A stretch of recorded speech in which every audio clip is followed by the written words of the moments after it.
Buenos días o buenas tardes, amiguitos y amiguitas que nos acompañan el día de hoy. Nos encontramos en esta bella tarde aquí en Acapulco con mi compañera Ixel Martínez García y su servidora Yamilet Maite Reynoso Carreto, de su canal favorito, Cerebros Brillantes, del grupo 104 de la Facultad de Medicina de la Universidad Autónoma de Guerrero. Hola, mi gente bonita de Acapulco. El día de hoy hablaremos de la materia de embriología, enfocándonos en el tema de la ovulación y el proceso de fecundación. Así es, por lo tanto, vamos a comenzar a desglosar la ovulación hasta llegar al proceso de la fecundación. Vamos a explicar este proceso como si fuera un cuento. Tómenlo de esta manera porque les vamos a ir relatando lo que va a ir ocurriendo en el cuerpo y los cambios que se van a ir generando. Así que iniciemos.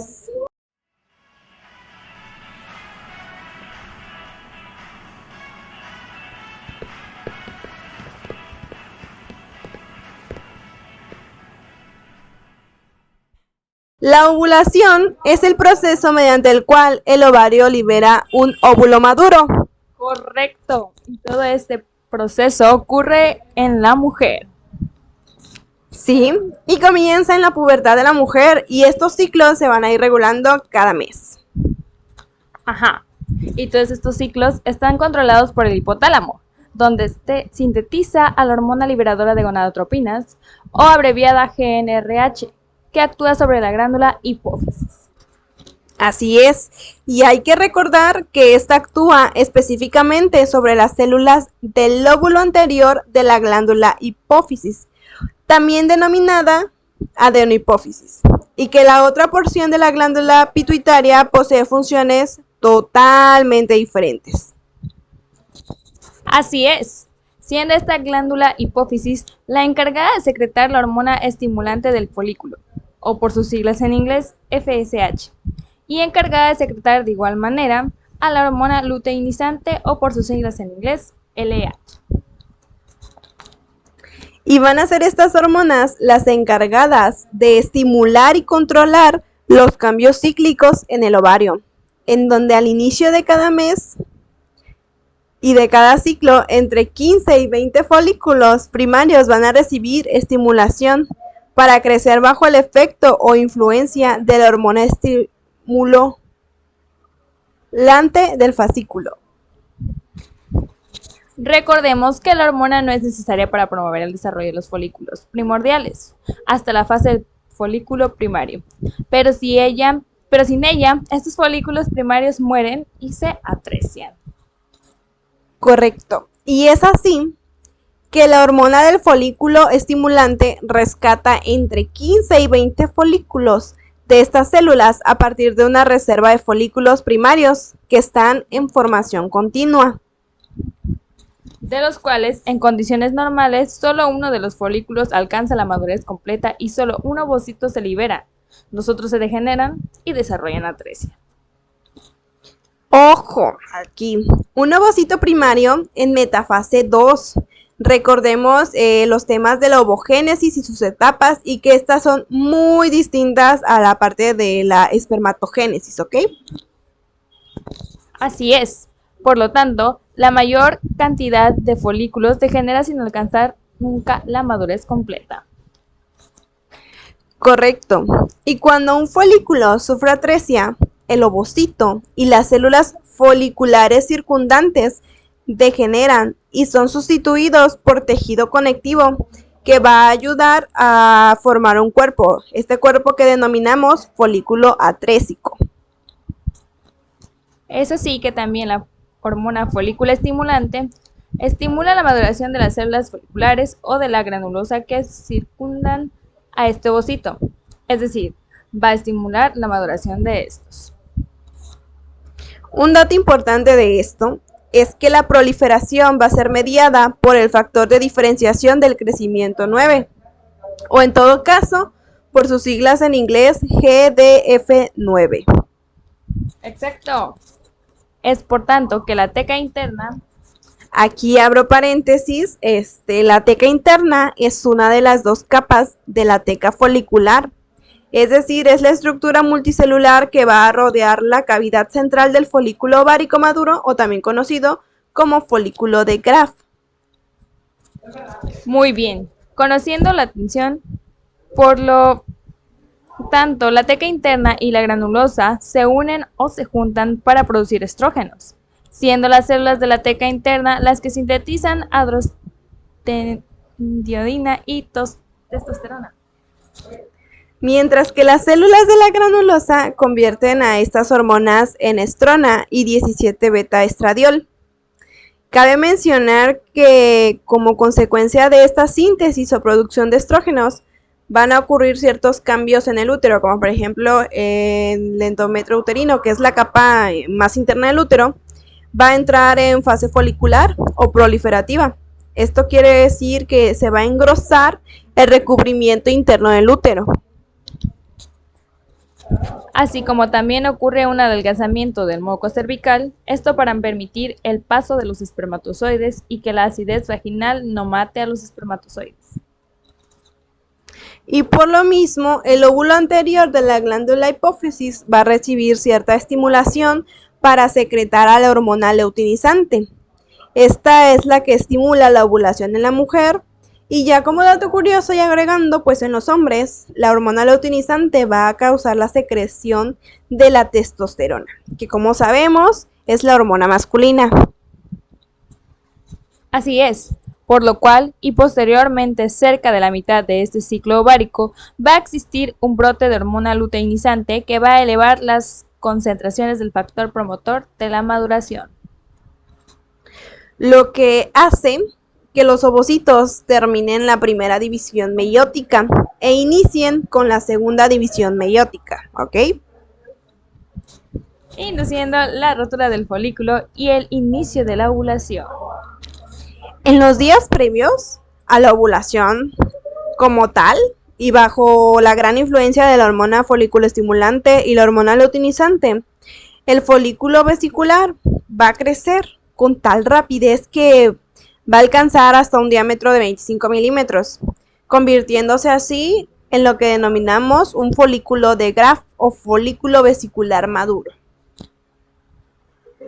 A la par del desarrollo final del folículo vesicular va a ocurrir un incremento abrupto de la hormona luteinizante que hace que el ovocito primario complete la primera división meiótica y el folículo ingrese a la etapa vesicular madura preovulatoria que conocemos. También cabe destacar que el ovocito queda detenido en su metafase alrededor de 3 horas antes de la ovulación, y es por tanto que la superficie del ovario va a comenzar a mostrar cierto abultamiento localizado. Y va a ser en este ápice, en esta protuberancia, que va a aparecer un centro avascular, que es lo que denominamos estigma. Es decir, viene siendo este pequeño orificio que se genera en la capa fibrosa del ovario durante la ovulación por medio de un adelgazamiento de la pared de esta y su degradación debido al trabajo de las enzimas segregadas por las células foliculares que van a rodear al ovocito. De ahí que esta concentración alta de la hormona luteinizante va a incrementar la actividad de la colagenasa, que circunda al folículo, a su vez que las concentraciones de prostaglandinas van a aumentar en respuesta al pico de la hormona luteinizante. Y por lo cual van a inducir las contracciones musculares locales en la pared del ovocito, las cuales van a expulsar al ovocito y este va a ser liberado junto a las células de la granulosa, derivadas de este cúmulo óforo. Con cúmulo óforo nos vamos a referir a este grupo de células del folículo ovárico que va a rodear al ovocito en el estado de folículo preovulatorio, ¿ok? Dada la rotura del folículo ya maduro, obtendremos el desprendimiento de un ovocito que iniciará su recorrido. Este flotará para salir del ovario y será absorbido por las fimbrias de la trompa uterina. Como dato curioso, tenemos que se elige al azar la trompa que va a hacer madurar a sus folículos primarios. Así es. Además, durante todo esto hay que mencionar que algunas de las células del cúmulo óforo se reacomodan en torno a la zona pelúcida para construir lo que denominamos la corona radiada. Esta viene siendo un conjunto de células que van a envolver al ovocito y que posteriormente el espermatozoide debe atravesar para poder fecundarlo. Después de la ovulación, las células quedan de la granulosa que permanecen en la pared del folículo roto, es decir, este que contenía el ovocito de Graf, junto con las células derivadas de la teca interna. Van a ser vascularizadas por ciertos vasos sanguíneos circundantes, y todo esto va a ser bajo la influencia de la hormona luteinizante, que va a provocar que estas células desarrollen un pigmento amarillento y se transformen en células luteínicas, que van a formar al cuerpo lúteo. Este cuerpo lúteo va a ser el que se va a encargar de secretar estrógenos y progesterona, ya que de lo contrario puede ocurrir lo que conocemos como aborto, o en todo caso lo que denominamos la menstruación. Así es, y la secreción de estos estrógenos y progesterona van a causar que la mucosa uterina ingrese a una fase denominada progestacional o secretoria. Y con esto nos queremos referir a que van a comenzar a hincharse los vasos sanguíneos de la capa esponjosa y la capa compacta del endometrio. Recordemos que el endometrio está compuesto por una capa basal, una esponjosa y una compacta, ¿no? Entonces, la capa esponjosa y la compacta van a comenzar a hincharse sin incluir a la basal y van a preparar el útero para la implantación del embrión. Así es. Por otro lado, se piensa que el ovocito circundado por algunas de estas células de la granulosa es arrastrado, movido o llevado hacia el interior de la tuba por movimientos de barrido de las frémias, así como por los movimientos de cilios del recubrimiento epitelial. Una vez que se encuentra dentro de la trompa uterina el espermatozoide o los espermatozoides, el ovocito es impulsado por las contracciones musculares peristálticas de la trompa y los cilios de la mucosa tubárica. Esto a una velocidad regulada por el ambiente endocrino durante y después de la ovulación. Es así que en el humano, el ovocito fecundado llega a la cavidad uterina en aproximadamente 3 a 4 días. Esto solamente sucede en las mujeres. Y aquí es donde se pueden tomar lo que se denominaría o lo que denominamos nosotras como dos rutas diferentes. Si es que ocurre la fecundación o si no ocurre la fecundación. Si no ocurre la fecundación, después del 9º día va a ocurrir un proceso que se llama luteólisis.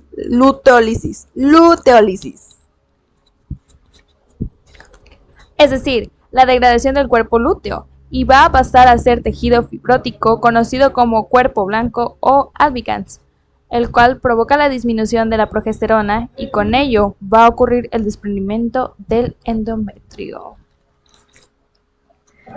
Para ello, el endometrio se va a hinchar y se va a comenzar a descamar, provocando lo que conocemos como hemorragia menstrual, ¿ok? En las mujeres. Y es durante esta hemorragia menstrual que se van a eliminar la capa esponjosa y la capa compacta del endometrio, quedando solamente la capa basal. Y en todo caso, de que la fecundación ocurra, la citiotrofoblasto va a secretar a la hormona gonadotropina coriónica humana, que va a evitar la degeneración del cuerpo lúteo, generando el cuerpo lúteo del embarazo o corpus luteum graviditatis. Este cuerpo lúteo del embarazo o corpus luteum graviditatis va a evitar la luteólisis y se va a encargar de secretar progesterona hasta el 8º mes, ya que posteriormente va a sustituirse por un componente trofoblástico que se encuentra en la placenta. Y colorín colorado, hemos terminado este episodio o apartado de la ovulación.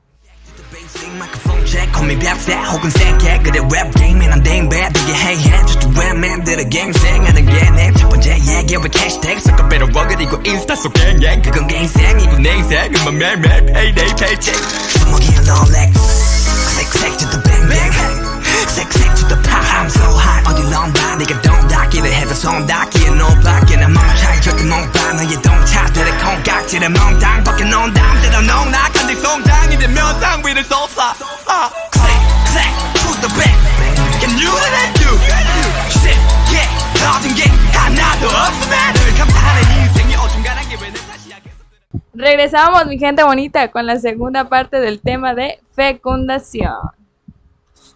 Ahora bien, la fecundación viene siendo este proceso mediante el cual los gametos, tanto masculino como femenino, se fusionan. Es decir, el espermatozoide y el ovocito se fusionan. Esto ocurre en la mujer. Así es.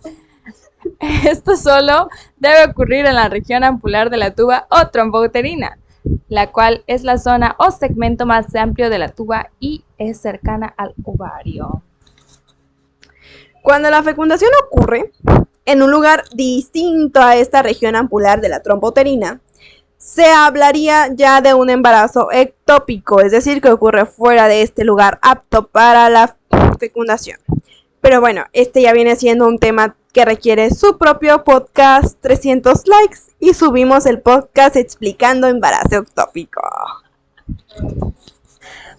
Después del acto coital, solo el 1% de los espermatozoides depositados en la vagina ingresan al cuello uterino o cervix. Como dato curioso, tenemos que los espermatozoides pueden conservarse durante varios días su habilidad dentro del aparato reproductor. Así que, cuando vayan a tener relaciones sexuales, usen condón. Súper importante usarlo, si no se quiere tener un hijo, claro. Bueno, regresando al tema, y por tanto, el ingreso del espermatozoide del cervix a la trompa uterina ocurre más que nada por contracciones musculares del útero y de la tuba uterina, que en muy poca medida por su propulsión. O sea, el espermatozoide más que nada va a llegar hasta la trompa uterina por los movimientos del útero y de la tuba uterina. Y su propia propulsión lo ayuda, pero no tanto como las contracciones musculares del útero. Así es, los hombres necesitan ayuda para todo.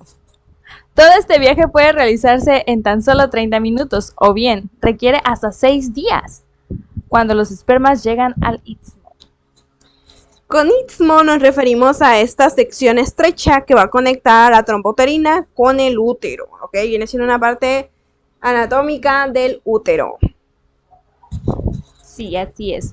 Cuando llegan aquí los espermatozoides pierden movilidad y detienen su migración.